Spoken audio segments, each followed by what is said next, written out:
Hello, Bl'Artagnan here, bringing you one last Humbabu Lufenia run. I wanted to try to beat this stage without using any of the most popular characters for it, which are Hope, Aerith, Serah, Terra, and Ultimecia. Because those five have really just been basically everywhere. Almost every team has featured at least one, if not more of them. I want to see if it can be done without. You do see I'm using the Ultimecia friend there, and she is kind of important to making this work. Maybe you can argue that maybe in principle I still didn't succeed, but I'm pretty happy with how this team pulled together anyway. You'll see I started with Paladin Cecil in order to enchant Emperor's LD when it went off. We're gonna have to do a bit of jiggery pokery in the latter half of the fight to get around their elemental counters once we get there.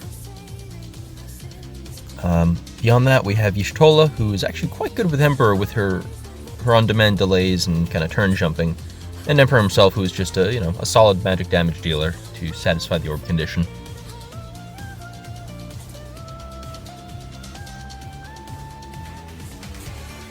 So you're going to be seeing several times throughout the course of the fight. I'll be trying to line up these, the EX into HP+++ change with Emperor, and Y'shtola makes it a lot easier. I want to say she's probably the most useful support for that turn manipulation here. Not for every team, but in terms of working with Emperor, the fact that she can push dudes behind him, like as you just saw, so that he can get more and more attacks off, is pretty nice. Her auras aren't the best though, and that is something Emperor likes, is damage amp, and that's where Paladin Cecil comes in, kind of standing in for Terra, so to speak. Or not Terra, Serah. Rhymes. So there we get it's a good thing we have those traps there, because Y'shtola just got sent to the Shadow Realm. And you'll see here, I want to be careful about how I bring them below 80%, because I want to make sure we have enough turns coming up. They had you saw they had their turns. I didn't want to hit B there because I knew he would just probably stall and only have one or two characters in front of his frame turn. So now we want to kind of stall them out and use a few AAs and things. We're not using Cecil's AA. That we're actually saving that for later in the fight, because the orb is going to want non-elemental damage.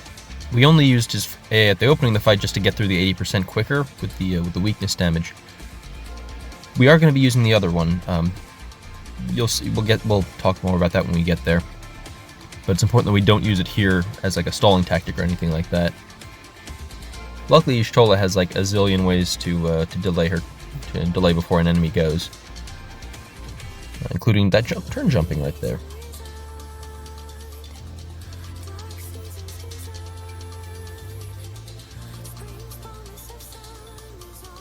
Here, this works out perfectly, because B ends up getting unframed right before Emperor's turn, meaning he gets another free combo attack.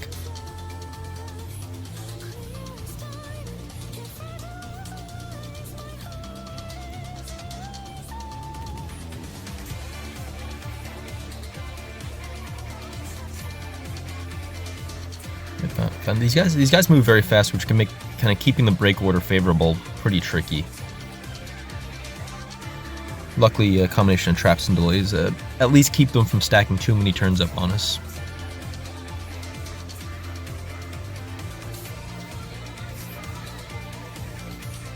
Using Cecil's high turn rate to keep that break order good as well.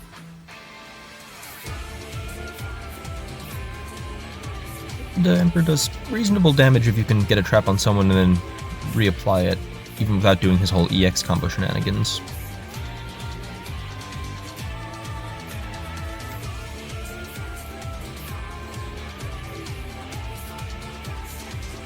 So even though her Afflatus Mastery is ready for Y'shtola, I use her EX here because I think I value having the EX available for later in the fight when we need to stall turns, over having Afflatus Mastery up later in the fight, or up more often. That's kind of the thought process I had there. Once again, we don't want to break them out of order if we can help it. since we're going to be doing delay stuff later. That said, the break order ends up working pretty terribly, no matter what. So we're just going to have to go ahead and kind of fix it a little bit with Y'shtola. I say as Emperor gets Humbaba breathed into the 9th dimension. What an annoying move, my goodness.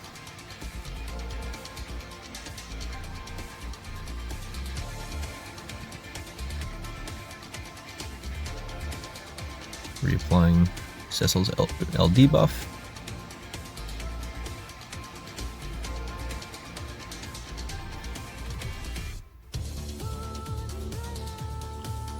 And once again, we're using the EX, even though Afflatus Master is ready, just so that we can get another charge of stone and have the EX more likely to be up when we need it in about 10% of their health.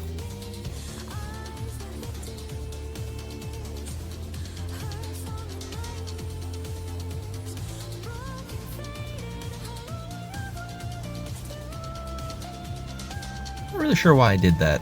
I probably should have just skill 2'd. I was kind of worried I was going to run out of skill 2s later in the fight, but probably would have been best to just use it there when it would have been good.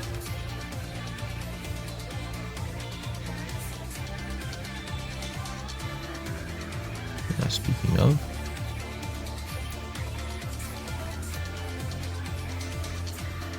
so in terms of the off-turn damage the traps provide, it's sometimes very useful to have them be pushed under the threshold by that off-turn damage, just because then most likely their turn isn't, their turn is about as far as it is going to naturally be when they delay themselves.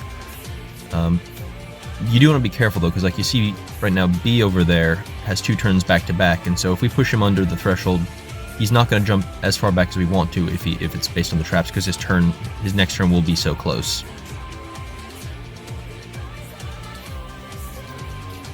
That pushes them a bit further back and makes me a bit more comfortable with it. We push A down, and really we just kind of want all 3 of our characters up and available before their next turn. So now here's where we start. The first half of the fight is kind of fair, so to speak. It's kind of the just people just using their skills, and the bosses use their skills and whatnot. The second half of the fight is where we're going to get kind of weird and fancy. We're going to start off dropping Kuja Call to get that framed Imperil and the speed down. It's a nice little benefit. We also used Cecil's AA there. The reason is we're using Ramuh's summon, and they absorb Thunder, and we don't want them just, staying at a zillion brave this whole summon. So we use Cecil enchant to overwrite that with the weakness damage. And the reason we're using Ramuh is because so long as Ramuh's paralysis is on them, they're not going to elemental counter us, or counter our elemental attacks. The one tricky bit's going to be, we want Cecil's enchant to run out before the orb destroys us. So it's there are a number of different kind of considerations that have gone into this stage of the fight. The first half, again, was pretty conventional. This is the part where we start getting kind of weird.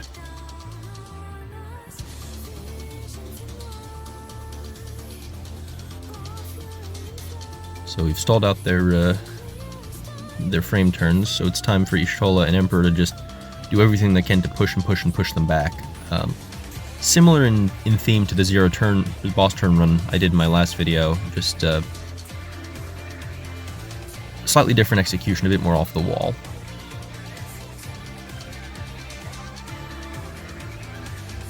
We're just kind of getting as much damage as we can with Emperor there. The weakness damage certainly helps, though it does make the orb situation a bit scarier. We go ahead and use our first Scion's Holy to push them back, and that's another useful thing about Y'shtola is,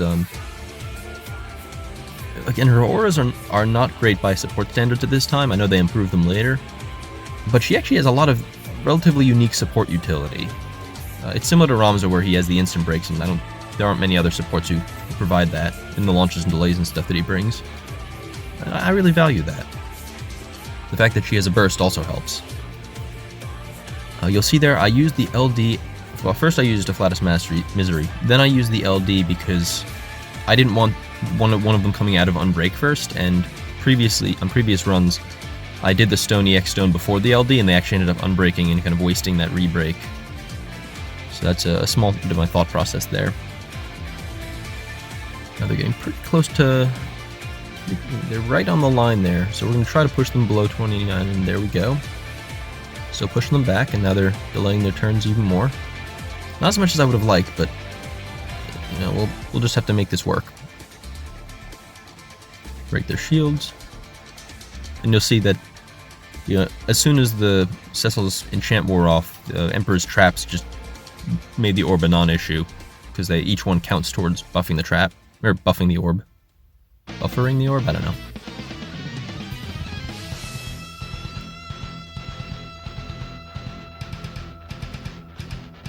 There we go, use Cecil to jump in front of them to get an extra turn on them. Continue stalling with Y'shtola. I do kind of wish that her free turn stuff didn't eat her burst effect, although I think that, you know, that's just kind of par for the course with burst. She has so many things that between... She basically just... Really, I just wish the EX extended the burst duration by a turn. That'd feel nice, but I don't think they're going to do that. So here we're bringing in Ultimecia. And we're using the same kind of instant turn delete setup we used last time, where we go EX burst.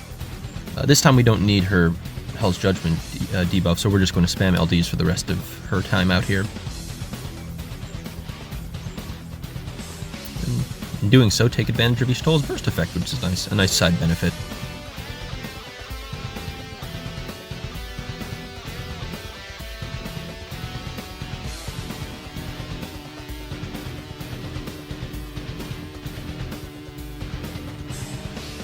So at this point, you know, the rest of the fight is just keeping them away from us and trying to burn them down. Making sure to use Kuja Call while the burst is still in play.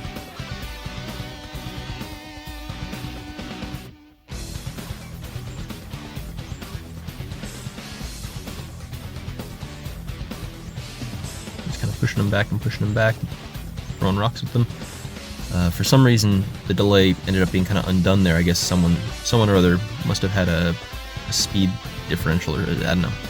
This isn't the first time this fight has done weird turn stuff to me. Kind of annoying.